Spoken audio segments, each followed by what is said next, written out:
Have you ever been told that you are too emotional to lead, but watch a man be praised for his passion? Have you ever been called too bossy for speaking clearly, while the same behavior is called strong leadership on someone else? Have you ever noticed how women are asked to be confident, but not too confident, ambitious, but not too ambitious, loud enough to be heard, but quiet enough to be liked? These moments are often dismissed as jokes, misunderstandings, or just the way things are, but they are no accidents. They are microsexism, the daily normalized behaviors that strengthen equality while pretending to be neutral.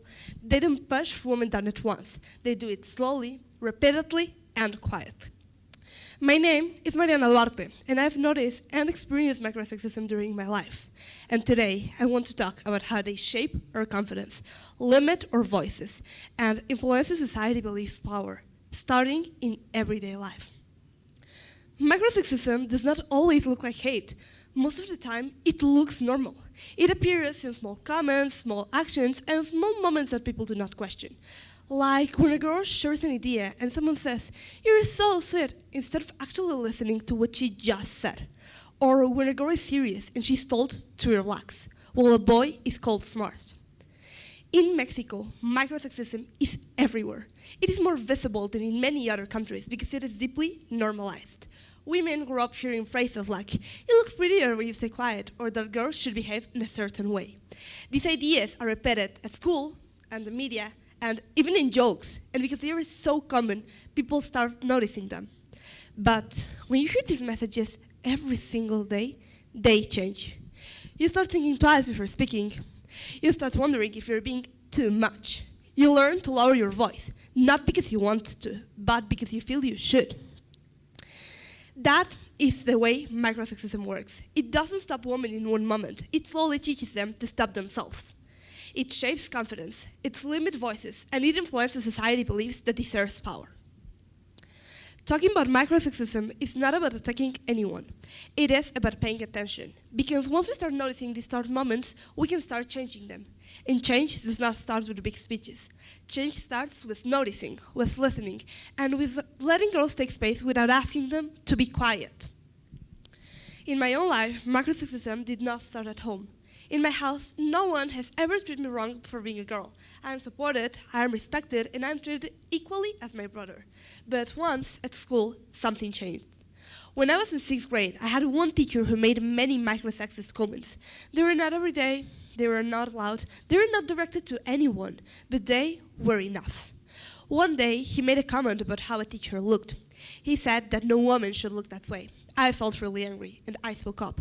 I told him that she had the right to dress the way she liked to, and to do with her hair and body whatever she wanted, and that he had absolute not right to talk that way about how she looked.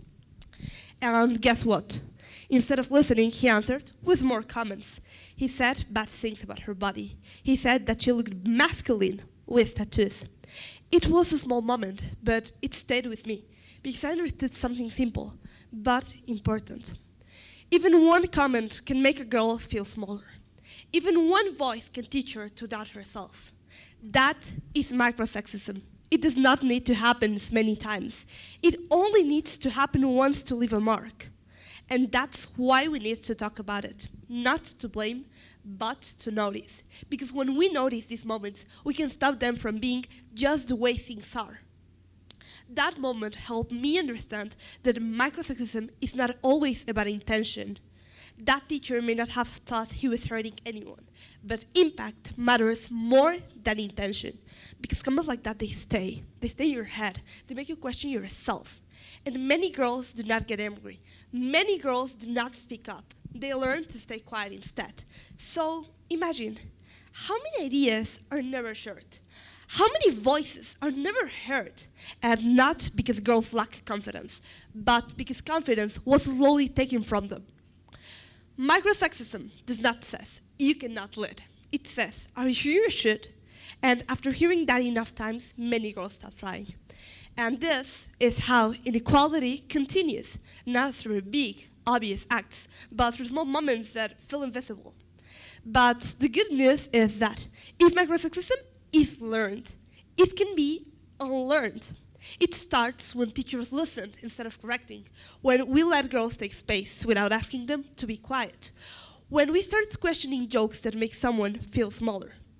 Change does not require perfection. It requires awareness. Because every time we choose to listen, every time we let a girl take space, every time we stop a small comment, we break the cycle. And that is how real change begins. So, how do we stop microsexism? We stop it by remembering something simple. Never make anyone feel less just for being a girl. Not with a joke, not with a comment, not with an advice that no one asks for.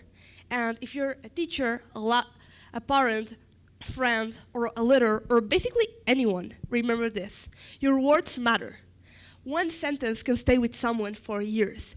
One word can mortify them. So choose words that support, not words that limit. And if you're a woman, defend. We're here to support each other, not to stay quiet when someone is hurting other women.